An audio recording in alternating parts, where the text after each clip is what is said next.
A lot of people, they will ask whether adoptees, they want to go back to look for their birth families. It's definitely not been something that I feel a need to do. I think I've learned a lot about understanding what family is, and even for those who have biological families, they still seek out their chosen family and circles where they feel most accepted and most cared for. If people say, oh, you guys are so lucky, how do you feel? Yes, I think there are, of course, privileges, but also that narrative can fall into the experience of the model minority myth in the US, being told that you're the exception and be super lucky, but really, like, what context is that in? That's the context of white supremacy culture and of capitalism. Do you know your actual birth date? I guess I don't know actually what it is. I do know that on paperwork it was decided based on how old they thought I was. I'm not necessarily upset about it. I think that's something unique to me, and that's always been my understanding.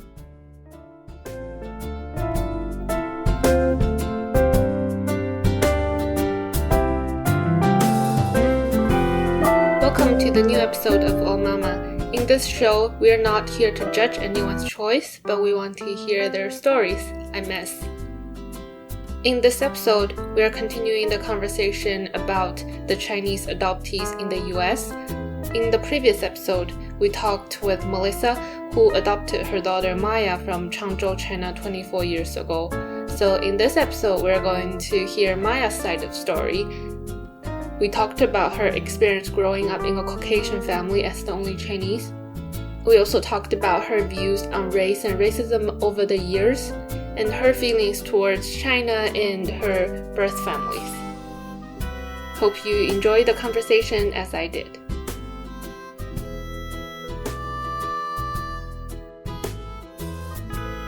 Today we are going to talk with Maya. She's Melissa's daughter. She was adopted from China when she was 9 months old. And today we're going to hear her side of the story. Can you say hi to us? Hi everyone. Thank you for having me. My name is Maya. I am 24 and I currently work for an education nonprofit. And my job generally is building curriculum and trainings for young people working in Boston public schools, centering leadership development and educational justice. Have you listened or read the transcript from Melissa? I was able to read through it. Okay. Yes. Did you learn anything new from it? Melissa is a chatty person. So I think I've heard a lot of her stories, but it was nice to hear them again and hear some of her reflections now that it's a bit later, and hear her thought process, I think, going into adoption and preparing for it. Mm-hmm. Yeah, I definitely have some questions from that interview that I wanted to talk to you about. I think it's maybe because I am Asian, so around the topic of race, during my short experience in the US, I definitely have a lot to talk with you. So, but before I ask more questions, because a lot of Chinese audience, maybe they don't really have a lot of experience interacting with Chinese adoptees, so they will have questions. I think I was like that before. I was always very nervous when I talked to Chinese adoptees. I was like, should I ask this? Should I ask that? I don't want to be, offending them. I don't want to be rude. But do you have any advice, or do you have any thoughts on this? Or can you share a few questions that you feel like, no, definitely don't ask me that? I am open to answering as best I can any question. I think as part of my job now, working kind of in the educational justice field, we always try to frame things as I don't want to ask this because I'm going to offend someone. That doesn't really get anyone anywhere.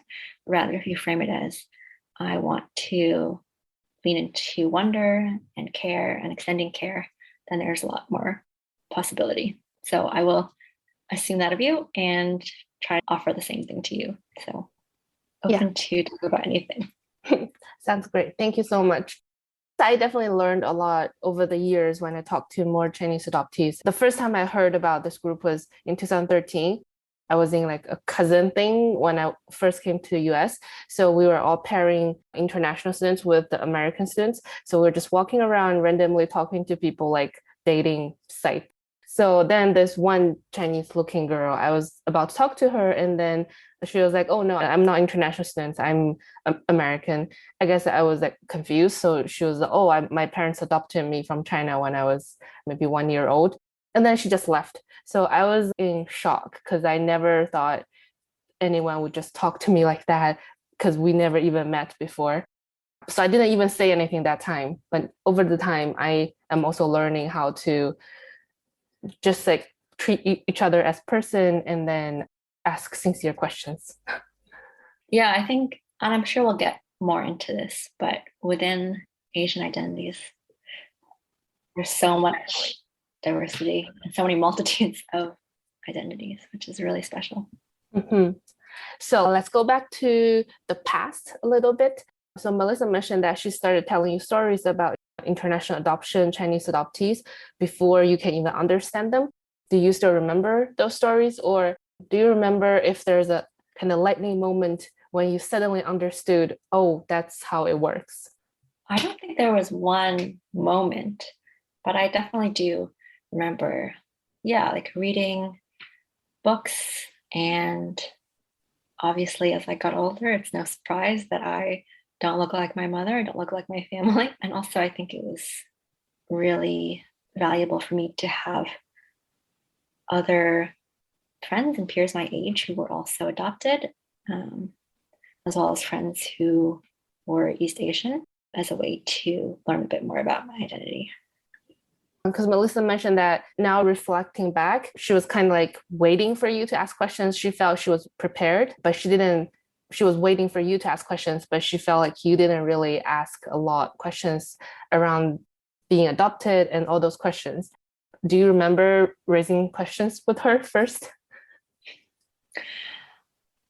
I think she's right. I don't think I asked a lot of questions.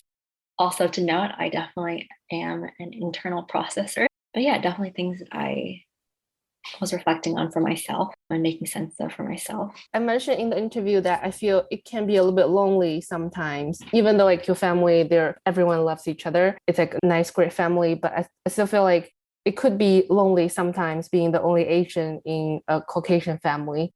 Do you ever feel like that? Yes, definitely. I think it can be very lonely while I was a kid, and even now as I'm kind of making sense of what is it to be an adoptee, and also just generally what is it to be Asian, to be Chinese in the US. I think it was more lonely in some ways as a child because I didn't have the language or the terminology to express what I was feeling and experiencing, but also can be lonely now as I do shape my own consciousness of identity and do gain that terminology. It's really great that I can express myself and explain myself, but it can also feel isolating knowing that there's things that my family just won't ever be able to understand and things that they won't ever be able to experience. Yeah, definitely. But I'm not sure if that will make you feel better or worse, because even with my family, they won't understand a lot of things I'm thinking and experiencing. So do you have a few examples or circumstances where you feel like, oh, they just couldn't understand me? I think there's definitely just the identity of what it is to be Asian American, to be Chinese. I should be specific about that. And that even in the family that I'm in, right, there's and Melissa working really hard to expose me to Chinese culture and be understanding. Obviously, like there's ways that I experience race and racism, and there's ways that I experience a lot of what I'm learning are pretty harmful mindsets about internalized like white supremacy culture and whiteness as being what is sought after. I think something recently that I've been learning more about is the model minority myth, and that is inherently holds anti-Blackness within it. And like there's ways that Asian people internalize and uphold anti-Blackness because of this model minority myth. And growing up, like that was definitely not something that I ever learned in school or ever learned from family. So I think there's a lot of internal work that I have to do given my Chinese identity that I don't think that they would be able to understand. Yeah, definitely. So I listened to an interview you did back in 2016 on NPR with Melissa together. And then when you said that you were probably the first foreigner that the Chinese people met when you went back to China, the host, she was a white woman. So she was kind of surprised. And then she emphasized the foreigner multiple times. I'm not sure how she was feeling, of course, but to me, it sounded to me, I felt like she was like, you are Chinese. Why are you foreigner to Chinese people? But to me, you are American. You are ethnically Chinese, but you are American because how you grow up. I just feel like there are some white privilege there. I'm not sure if that's too harsh or too much to say that, because she feel like you are Chinese looking, so you are Chinese. How can you not be Chinese to Chinese people? Yeah, I'm not even sure. Did you feel anything back then, or how do you feel about this now? I think this kind of goes back to my growing understanding of different terminology. And this exactly is the experience of the perpetual foreigner, right? You can be a citizen, you can live here, but different people are always going to see you as a foreigner.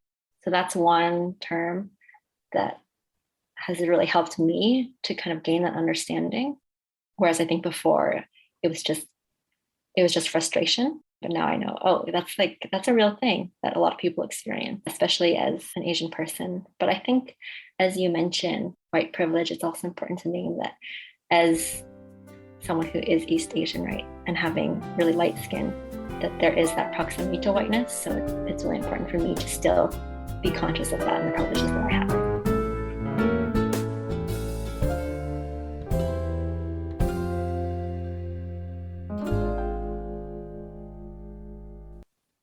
Now, how do you feel about your identity? Because a lot of Chinese people are curious as well.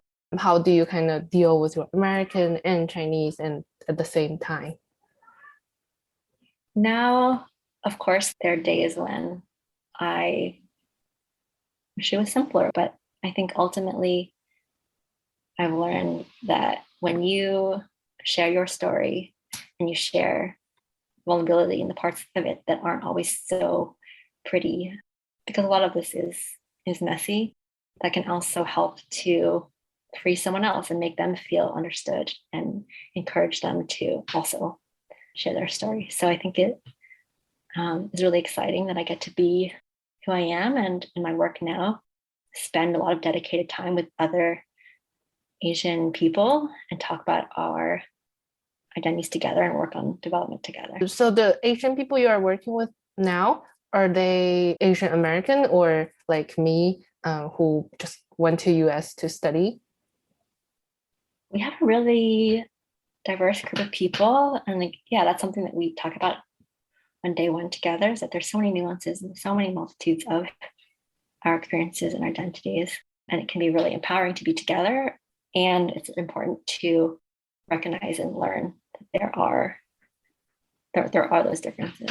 And in addition to our Asian identities, there's also the intersectionality of other identities of ourselves that influence how we show up and how we impact others.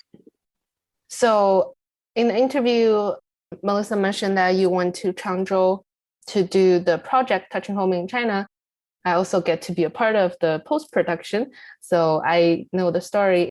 I also feel that you're very brave to go back when you were 16.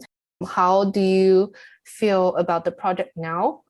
Did you feel like you were too young to do that? The project now, I think I've definitely learned a lot since then, and there are things that I would change, of course.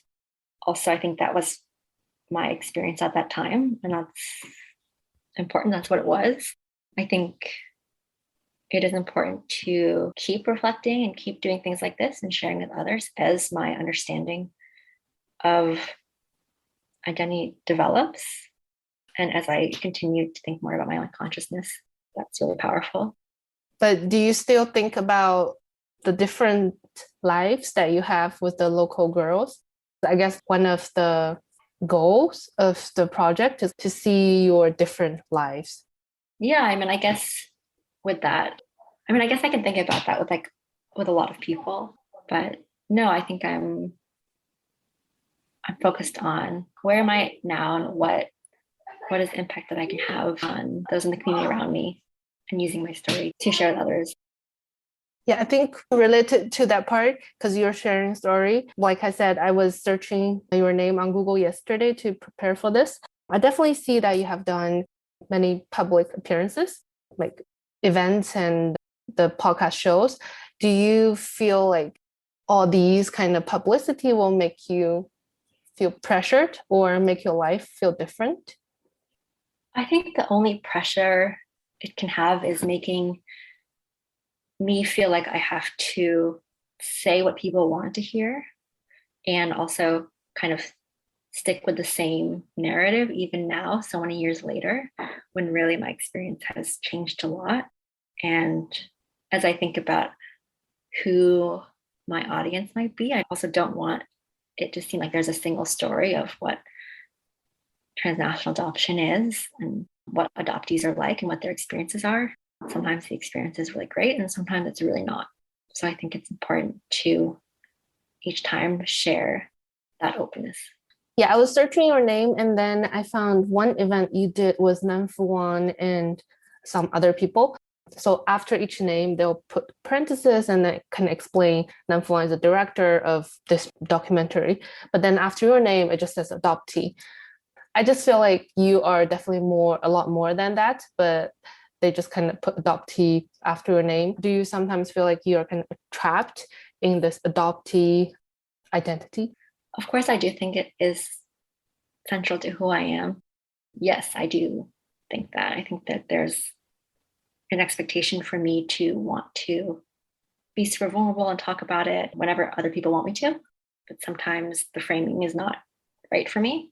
So I do think it is important to have people introduce themselves as they want to and share the parts of their identities that they want to share. So do you ever feel like I want to kind of, move past this part and I want to just not be about this topic anymore? I don't think I ever want to move past it, but I think I want to engage on my own terms and take that intersectional approach, say that there's many different parts of my identity, not just being an adoptee, right? There's both and thinking that, two experiences, identities, multiple things can be true at once. Yeah, definitely.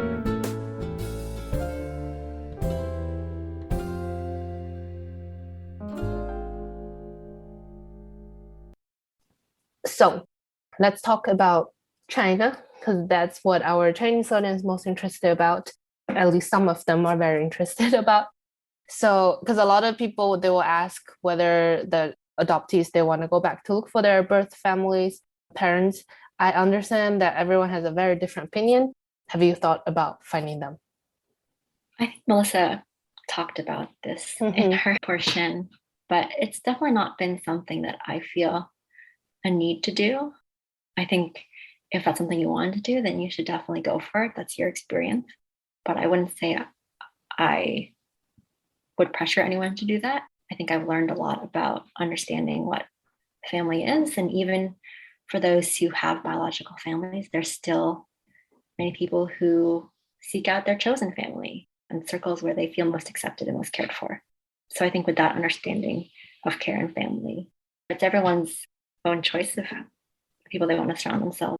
So not something that I am actively doing now. Have you tried the DNA tests? Maybe not related to finding of parents, but just kind of trying to find out which ethnicity that you're a part of? Yeah, I have done 23andMe. I'm very much Chinese. But I think it is interesting because outside of that, right, I don't have any other information. I think it was kind of a big deal for me since part of my identity was not knowing any of that sort of information. And being able to now, was a really exciting choice that people get to. I haven't done 23andMe, so I'm not sure if you need to like manually select that I want to put my information online so that other people can match with me. Is there an option like that? Yeah, when you do it, every next step, you get to select what you want, how much you want to share with 23andMe, how much is public, private, even what information that you want to receive from them. Did you share your information, any portion online? I shared some of it, but I didn't select all of the options. There's many different routes to take, like if you want to be included in studies or updated, or like if you want to be matched with other people. Yeah, you can decide how much information you get back. How did you choose? I don't remember all of it. I think there's some logistic stuff about data sharing that I didn't fully get about, which parties get what, but mine was pretty basic. Would you be surprised if you find like a third cousin there someday?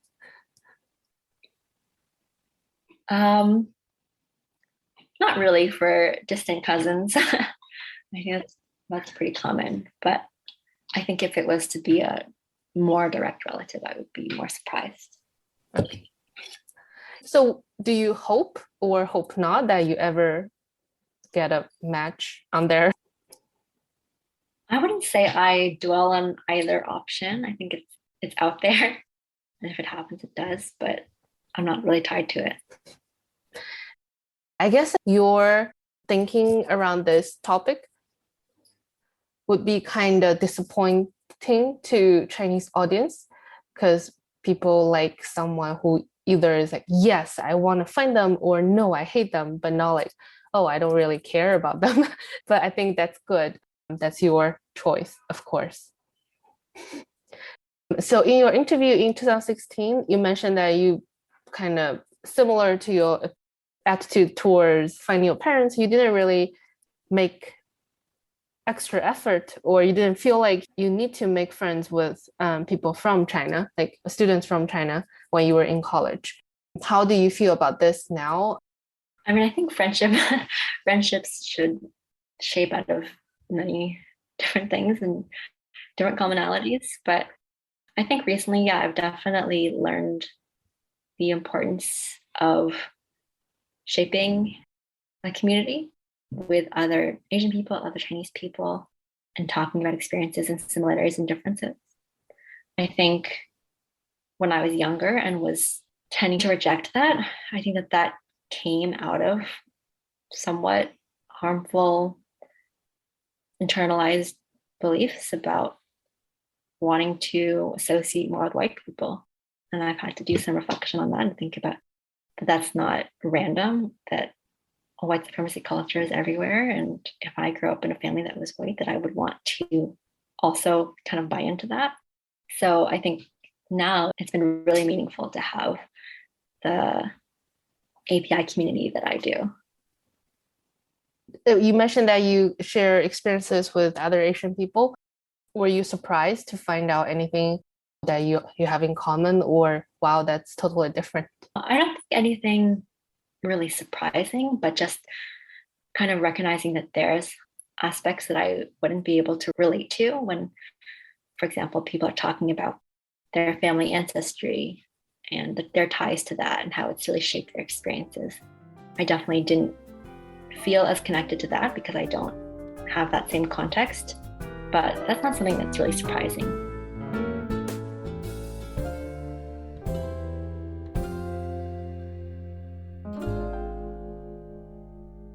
I guess the next question, it's very common in Chinese mentality. Even when I was talking to my mom, she was like, when we talk about the Chinese adoptees in the US, especially, a lot of them that we can hear about, they're like the Olympic champions, or they went to like Cornell, Harvard. They're just like shining person in our eyes. And then we will think about, oh, they lived in America, which is way developed than China, especially like 20 years ago. So people will say, oh, they're so lucky. Or at least they'll say like, oh, yes, they did suffer through this thing, but then they're so lucky that they get to live in the US. And then maybe if their birth parents didn't leave them, they may just, grow up in a very poor countryside, not have so much opportunity. If people say, oh, you guys are so lucky, how do you feel? And what do you want to say to people? I guess I would say yes. I think there are, of course, privileges that we have that we weren't necessarily born with or weren't necessarily didn't ask for them, but also that narrative can fall into the experience of the model minority myth in the US, of being put on a pedestal, of being told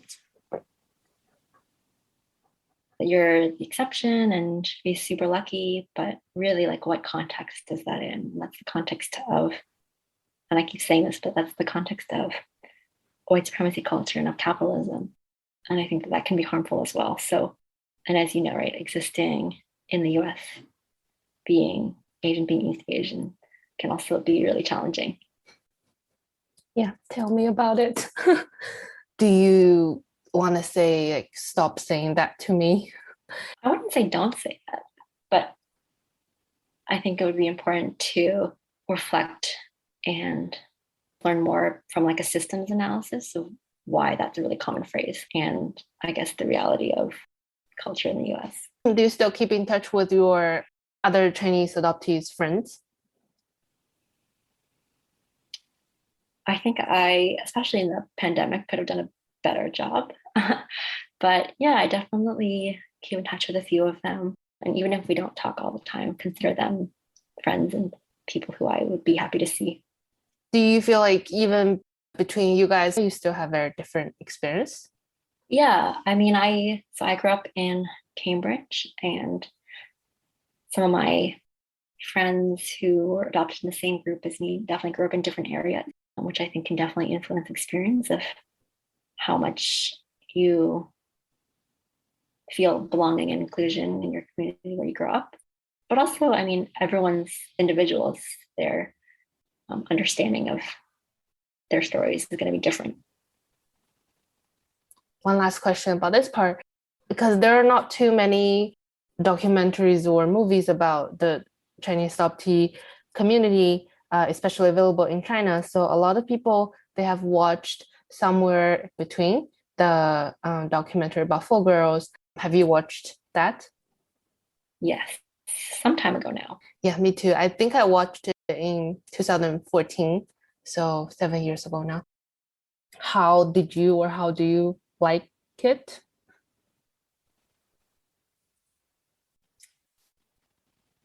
Yes, it was a long time ago since I watched it.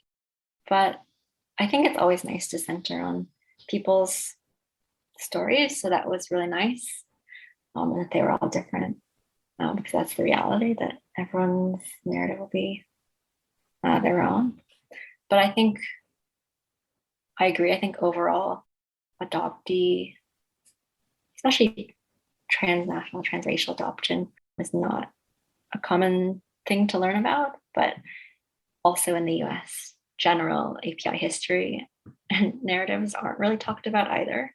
And that's also not random. Have they reached out to you when they made the documentary? Were you too young? Oh, I don't remember.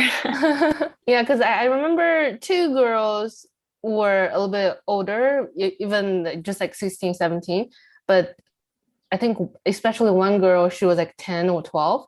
So I thought that was pretty young to do that. Yeah, I was just curious. Maybe you were similar age to them. Did they ask you about this? I don't remember, but I mean, I don't think it's too young. I think for many conversations, we'll say people are too young, but really young people are super aware of themselves and their identities when they're really young. Yeah, I think one girl, she went back to the village that she was found, and then she put one poster in the village board. 5 minutes later, she found her family. So I was thinking if I were 10 years old, I would be like, overwhelmed and just kind of lost. That's why I thought it was a little bit too young for a 10-year-old to go through all these within 10 minutes. Anyway, I really liked it. One last thing about this, because there was definitely one scene that I was like crying a lot. It was when Jenna was asked about the word abandoned, and then she just couldn't talk anymore. She had to take some time and calm herself. How do you feel about this word? I think it's really valid that it can bring up a lot of emotions for people.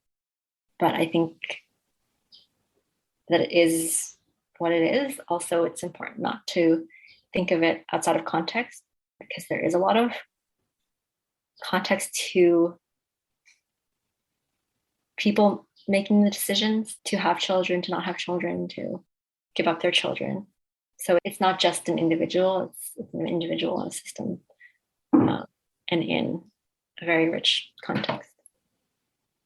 Do you know your actual birth date? I guess I don't know actually what it is. I do know that on paperwork, it was decided based on how old they thought I was. Do you feel like that's a part of black hole in your life? I guess so, but I'm not necessarily upset about it. I think that that's something unique to me, and that's always been my understanding. Now let's talk about race. We have some time left. I feel like it just can be its own episode, because I lived in the US for 8 years and I have left US recently. I was like 80, maybe 70% of the reason is because of race, because of how Asian are viewed and treated in the US now. Do you remember when did you learn very clearly about, oh, I am Asian, my family is Caucasian, white?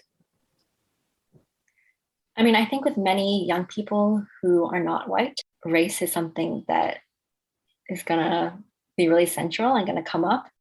And there's going to be understanding because that's your lived experience. And in the US, I think when you're white, you have the choice to opt out of that learning and opt out of learning about racism.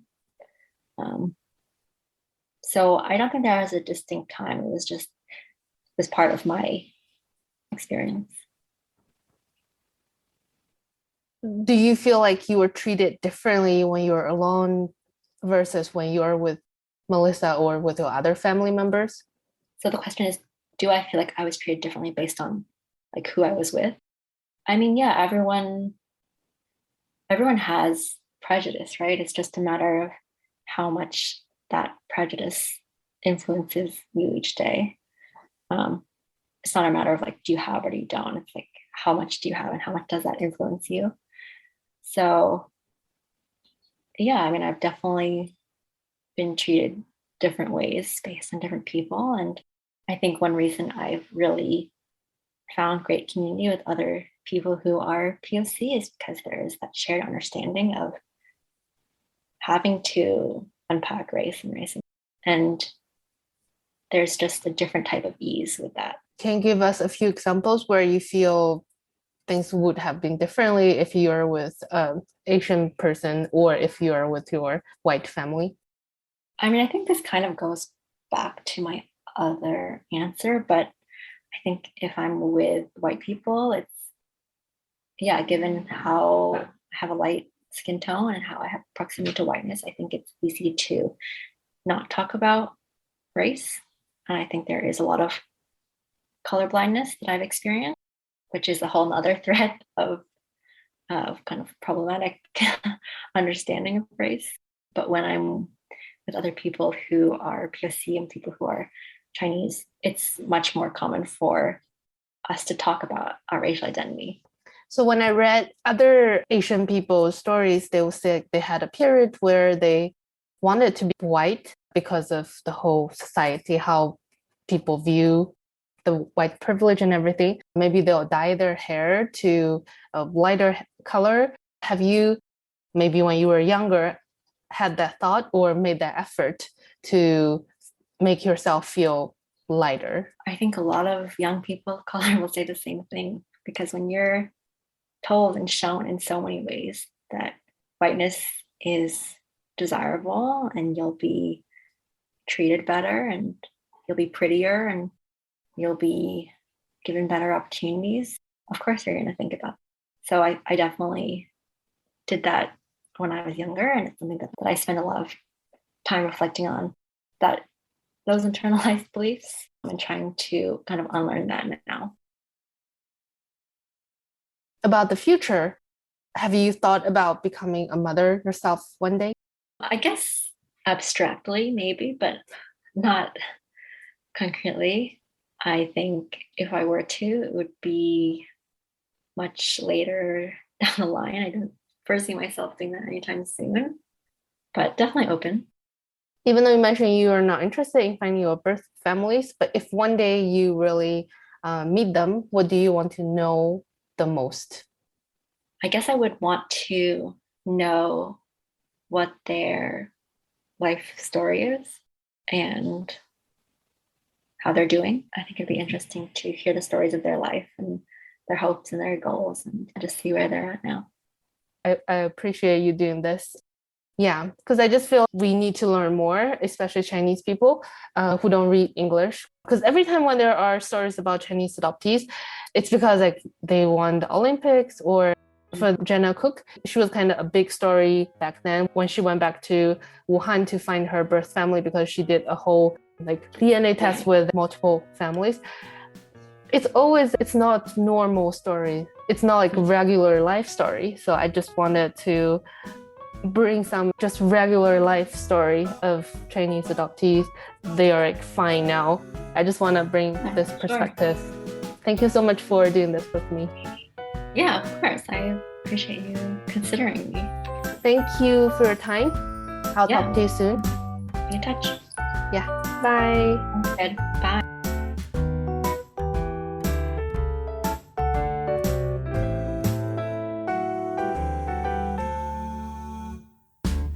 Thank you for listening. If you like the show, please share with your family and friends, or rate us on Apple Podcast to help more people to discover this show. Also, you can support me on ko-fi.com or iFabian. See you next time.